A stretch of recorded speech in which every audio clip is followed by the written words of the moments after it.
vous, à votre niveau individuel, vous pouvez désormais profiter de cette immense vague de transformation collective. Vous êtes porté par cette vague.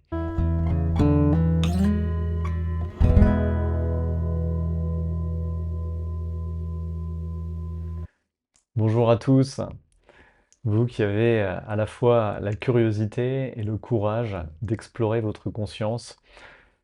Alors j'ai choisi de vous faire une petite vidéo en ce week-end pascal en lien avec cette symbolique de la mort et de la résurrection. Évidemment, pour renaître, ça implique de mourir à quelque chose, à une part de soi, peut-être à l'idée qu'on a de soi. D'où la question, quelle perception avez-vous de vous-même? Précédemment, on avait abordé le fait qu'il y avait une différence entre vivre les expériences et penser les expériences. Et bien de même, est-ce que simplement vous êtes ou est-ce que vous vivez selon une conception de vous-même? Et toutes ces croyances que vous avez sur vous, surtout les plus profondes, hein, généralement, d'où est-ce qu'elles viennent? Il y a peu de chances qu'elles soient alignées sur ce que consciemment vous aimeriez expérimenter, vous aimeriez être. Peut-être, par exemple, vous vous dites que vous avez de la valeur, mais au fond, vous n'y croyez pas vraiment. Peut-être que vous vous comportez, vous vous identifiez en tant qu'une personne gentille, mais qu'au fond, vous faites ça parce que vous pensez que vous n'êtes pas digne d'amour, que vous ne méritez pas d'être aimé. Et donc, vous allez chercher à mériter cet amour à travers vos actions, hein, peut-être même parfois jusqu'à vous renier vous-même pour plaire aux autres, pour satisfaire les besoins des autres. Alors, au-delà de Pâques, de cette symbolique de Pâques, on voit que de toute façon, l'humanité est en pleine transformation.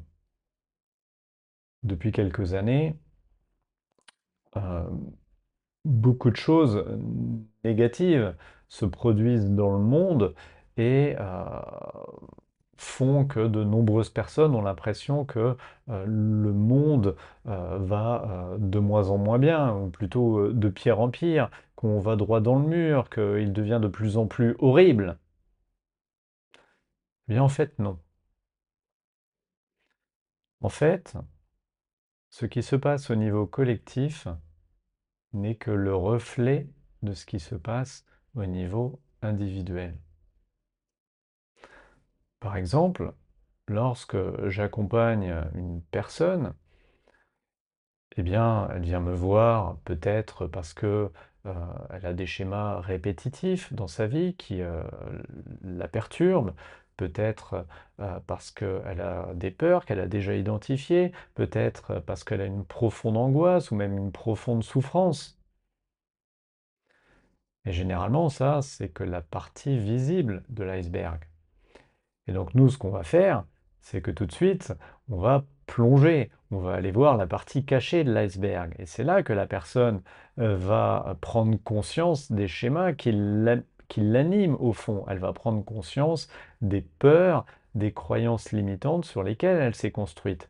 Et souvent, cette phase, elle est vécue comme une plongée dans la fange, dans la fosse sceptique.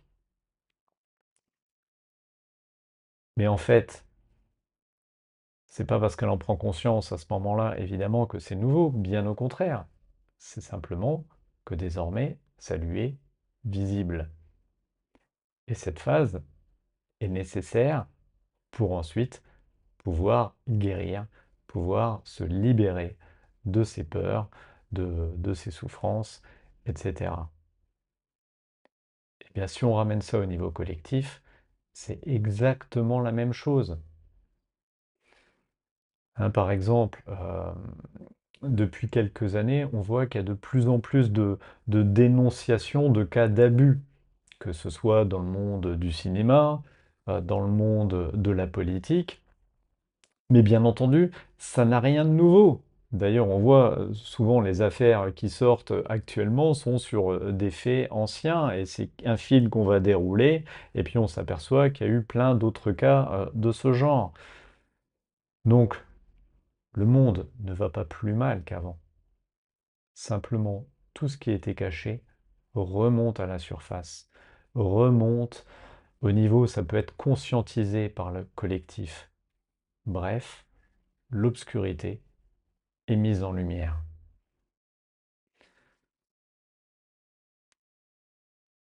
Eh bien, vous, à votre niveau individuel, vous pouvez désormais profiter de cette immense vague de transformation collective. Vous êtes porté par cette vague. Et d'ailleurs, on voit bien qu'il est beaucoup plus facile de travailler sur soi de nos jours. Hein, il y a encore peut-être 20 ans, c'était pas très bien vu de travailler sur soi. Aujourd'hui, la société humaine est bien plus ouverte à cette idée. Les gens sont bien plus enclins à s'interroger sur eux-mêmes, à se questionner, à vouloir s'améliorer, à vouloir consulter un thérapeute. Et maintenant, plutôt que d'être perçu comme négatif, c'est au contraire perçu comme positif. C'est une preuve d'ouverture de conscience, c'est une preuve de courage également. Et puis, on voit que dans ce mouvement collectif, ça a permis à de plus en plus d'idées d'émerger. Donc, il y a de plus en plus de choix dans les thérapies, dans les méthodes hein, qui nous sont proposées.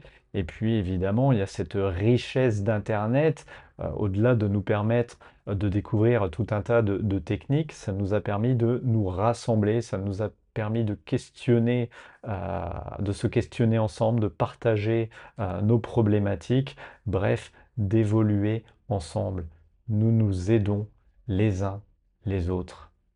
Quand vous évoluez, vous permettez aux autres d'évoluer, et réciproquement. Alors, en ces temps de mort et de renaissance, quelle part de vous est prête à mourir? Quelle part de vous est prête à se transformer? Qu'est-ce que vous êtes prêt à laisser tomber? Qu'est-ce que vous êtes prêt à lâcher, à laisser derrière vous? Et qu'avez-vous envie d'embrasser désormais? Personnellement, jeudi dernier, en fin d'après-midi, j'ai appris une nouvelle bouleversante et qui en plus peut avoir des implications assez importantes pour moi.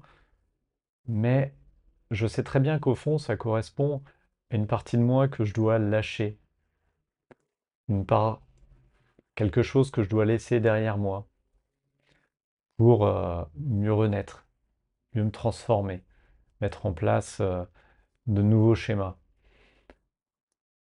Et je sais que vous aussi, vous êtes capable de faire la même chose. Et je sais aussi que mutuellement, nous nous inspirons et qu'ensemble, eh bien, nous sommes en train de co-créer un monde meilleur. Et aussi, je vous souhaite une très belle résurrection.